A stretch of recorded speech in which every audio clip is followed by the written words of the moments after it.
आप सभी लोगों को होली की बहुत-बहुत शुभकामनाएँ। देखिए, होली तो सेलिब्रेट होता रहेगा और असली होली तब मनाई जाएगी जब आपको सरकारी नौकरी मिल जाएगी। तो होली की बहुत-बहुत शुभकामनाएँ। अच्छे से होली को सेलिब्रेट कीजिए।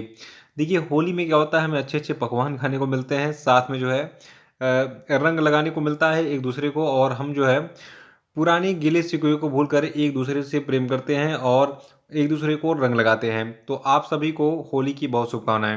देखिए, मैं रंग तो नहीं लगा सकता हूँ यहाँ से, लेकिन फिर भी ईश्वर से कामना करूँगा कि आपकी ज़िंदगी में वो सारे रंग बिखेर दें, जिससे आप जो है सुख, समृद्धि और स्वास्थ्य को जो है मतलब एक तरीके से कहा जाए उससे संपन्न हो जाएँ।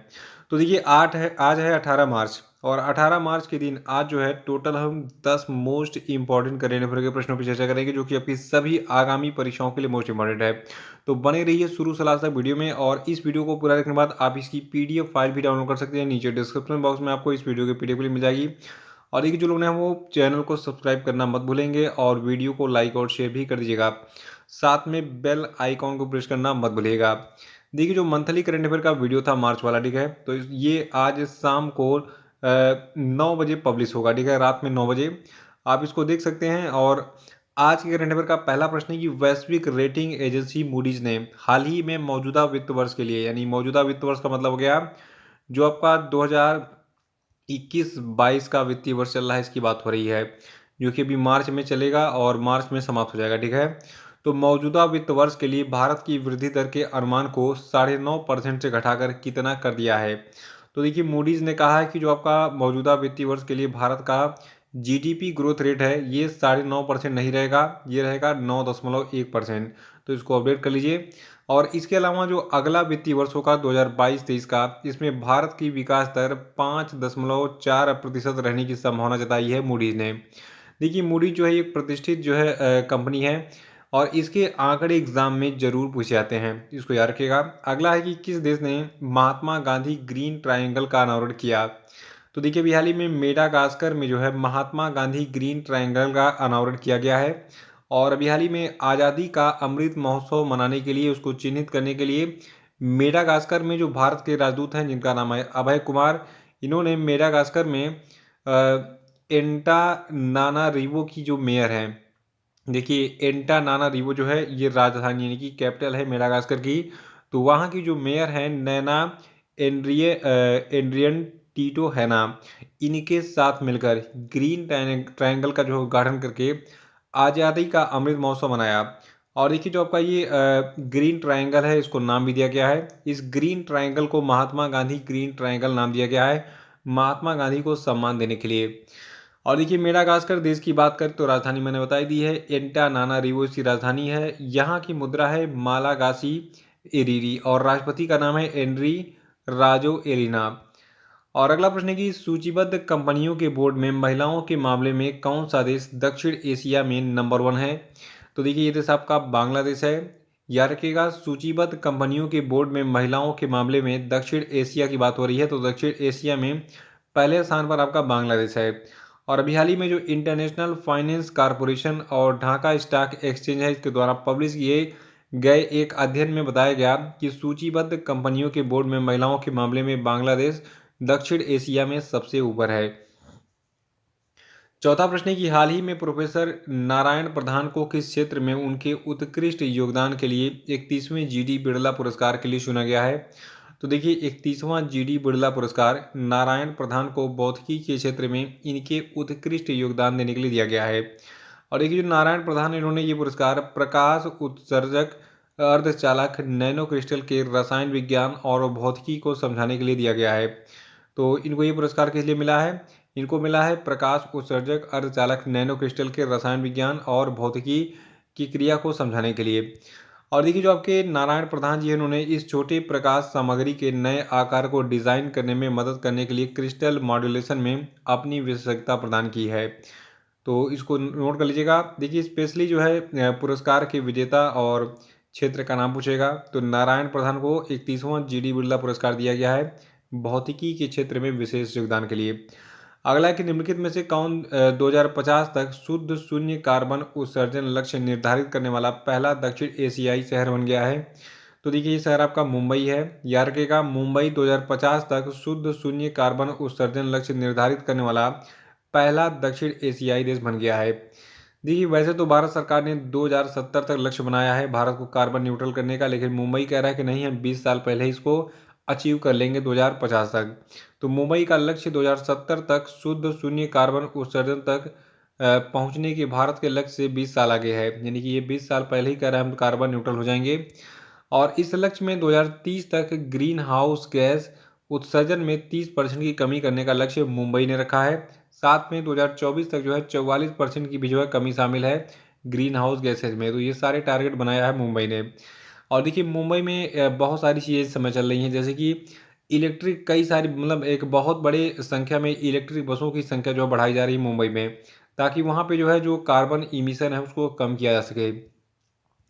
अगला कि हाल ही में इसरो ने किस स्थान से अपने नए लघु उपग्रह प्रक्षेपण यान, यानी कि स्मॉल सैटेलाइट लॉन्च व्हीकल, जिसको SSLV नाम दिया गया शॉर्ट में, तो SSLV के ठोस ईंधन आधारित बूस्टर SS1 का बूस्टर चरण SS1 का हाल ही में सफलतापूर्वक जमीनी परीक्षण पूरा किया। तो देखिए ये प्लेस आपका रहा श्रीहरिकोटा। देखिए श्रीहरिकोटा में क्या स्थित है, श्रीहरिकोटा में जो है जो आपका सतीश धवन अंतरिक्ष केंद्र है ये स्थित है, तो यहीं से इसको लॉन्च किया गया है। पूरी न्यूज़ को डिटेल में हम देखेंगे।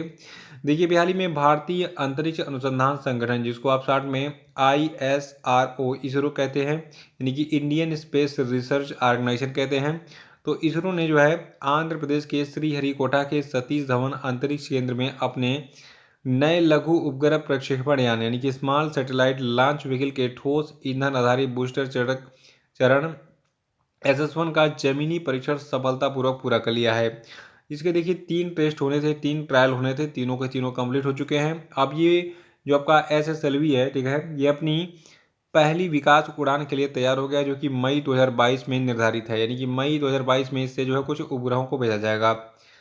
अगला कि हाल ही में कितने देशों के नागरिकों हेतु केंद्र सरकार ने एक बड़ा फैसला लेते हुए मार्च 2020 से निलंबित 5 वर्षीय पर्यटक वीज़ा तत्काल प्रभाव से बहाल कर दिया है। तो देखिए इन देशों की संख्या 156 है, याद रखिएगा। 156 देशों के नागरिकों हेतु केंद्र सरकार ने एक बड़ा फैसला लेते हुए मार्च 2020 से निलंबित 5 वर्षीय पर्यटक वीज़ा तत्काल प्रभाव से जो है बहाल कर दिया है। और इसके साथ ही इन 156 देशों के नागरिक भी जो है वीज़ा नियमावली 2019 के अनुसार नए पर्यटक वीज़ा जारी करने के पात्र होंगे। 8वां प्रश्न है कि हाल ही में वन, पर्यावरण और जलवायु परिवर्तन मंत्रालय ने देश की कितने प्रमुख नदियों के कायाकल्प के लिए परियोजना की घोषणा की है। तो देखिए इन नदियों की संख्या 13 है, याद रखिएगा। हाल ही में वन, पर्यावरण और जलवायु परिवर्तन मंत्रालय ने टोटल 13 मतलब भारत की टोटल 13 प्रमुख नदियों के कायाकल्प के लिए एक परियोजना की घोषणा की है। और देखिए आपको बता दूं इसका टारगेट ये रखा गया है। देखिए केंद्र सरकार ने सोचा है कि इन नदियों का कायाकल्प कैसे होगा। देखिए बहुत सारी नदियों के किनारे जो है वन होते हैं, ठीक है। देखिए जहाँ पानी होगा, पानी के किनारे ही जो है वृक्ष उग सकेंगे, क्योंकि भाई हर व्यक्ति को, हर जीव को जो है नमी चाहिए, यानी कि एक तरीके से कहा वाटर चाहिए अपने आप को सरवाइव करने के लिए। बिना पानी के कुछ भी संभव नहीं है। तो केंद्र सरकार ने इसीलिए टोटल 13 प्रमुख नदियों को वानिकी हस्तक्षेप, यानी कि वन लगाकर फिर से जो है उनको जीवंत करने की योजना बनाई है। इसका उद्देश्य चंचई वन क्षेत्र को कुल 7,400 वर्ग किलोमीटर से अधिक बढ़ाना है। और देखिए केंद्र सरकार ने गंगा को स्वच्छ बनाने के अभियान को मिली शुरुआती सफलता के बाद अब यमुना, नर्मदा, झेलम महानदी सहित देश की टोटल 13 प्रमुख नदियों के संरक्षण का फैसला किया है। अगला कि हाल ही में संयुक्त राष्ट्र महासभा ने इस्लामोफोबिया का मुकाबला करने के लिए किस तारीख को अंतर्राष्ट्रीय दिवस के रूप में स्थापित करने के प्रस्ताव को मंजूरी दी। तो देखिए तारीख है 15 मार्च, याद रखिएगा। अभी हाल ही में संयुक्त राष्ट्र महासभा ने इस्लामोफोबिया का मुकाबला करने के लिए 15 मार्च को जो है अंतर्राष्ट्रीय दिवस के रूप में जो है स्थापित करने के प्रस्ताव को मंजूरी दी है। और देखिए एक बहुत ही मजाक की बात है कि पाकिस्तान के दौरान इस्लामिक सहयोग संगठन की ओर से इस प्रस्ताव को पेश किया गया था कि भैया इस्लामिक टेररिज्म को समाप्त किया जाए और इसके लिए एक जागरूकता दिवस भी मनाया जाए। और देखिए इस प्रस्ताव को संयुक्त राष्ट्र महासभा में पारित भी कर दिया गया है। खैर ठीक है, अगर पाकिस्तान सुधरना चाहता है तो पूरी दुनिया के लिए एक बहुत गौरव की बात है, क्योंकि पूरी दुनिया को पता है कि अगर आतंकवाद कहीं पलता है तो यह है पाकिस्तान, और इसको फंडिंग कहाँ से मिलती है, यूनाइटेड अरब अमीरात से, ठीक है। तो इसीलिए अभी हाल ही में देखिए इन दोनों को जो है ग्रे लिस्ट में डाल दिया गया था क्योंकि ये जो है टेरर फंडिंग कर रहे थे। तो देखिए फाइनेंशियल एक्शन टास्क फोर्स जो है, इसीलिए जो है मैंने देखिए अभी मैंने पिछले महीने के मंथली करेंट अफेयर में बताया था, और इस महीने के जो है वीडियो में भी आपको अपडेट मिल जाएगा थोड़ा बहुत। अभी पार्ट 1 शाम को लोड जाएगा, ठीक है। तो मार्च महीने का जो पार्ट 1 उसको देख लीजिएगा। उसमें मैंने बताया था कि यूनाइटेड अरब अमीरात और पाकिस्तान को जो फाइनेंशियल एक्शन टास्क फोर्स है, ठीक है, तो इसकी ग्रे लिस्ट में डाल दिया गया है। और देखिए पाकिस्तान तो 2018 से ही जो है इसकी ग्रे लिस्ट में है, यानी कि फाइनेंशियल एक्शन टास्क फोर्स की ग्रे लिस्ट में है। लेकिन अभी यूनाइटेड अरब अमीरात को पहली बार उसमें डाला गया है क्योंकि ये भी टेरर फंडिंग कर रहा था। तो इस्लामोफोबिया का मुकाबला करने के लिए 15 मार्च को अब अंतर्राष्ट्रीय दिवस मनाया जाएगा। इसको याद रखिएगा, ये एग्जाम के लिए मोस्ट इंपॉर्टेंट है।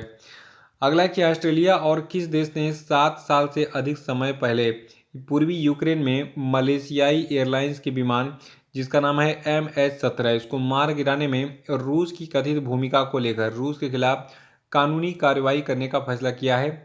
तो देखिए ये देश आपका नीदरलैंड है। याद रखिएगा, ऑस्ट्रेलिया और नीदरलैंड ने जो है 7 साल से अधिक समय पहले, यानी कि लगभग 2014 की बात हो रही है, ठीक है, 2014 में पूर्वी यूक्रेन में मलेशियाई एयरलाइंस के MH17 विमान को मार गिराने में रूस की भूमिका को लेकर रूस के खिलाफ कार्रवाई की मांग की गई है।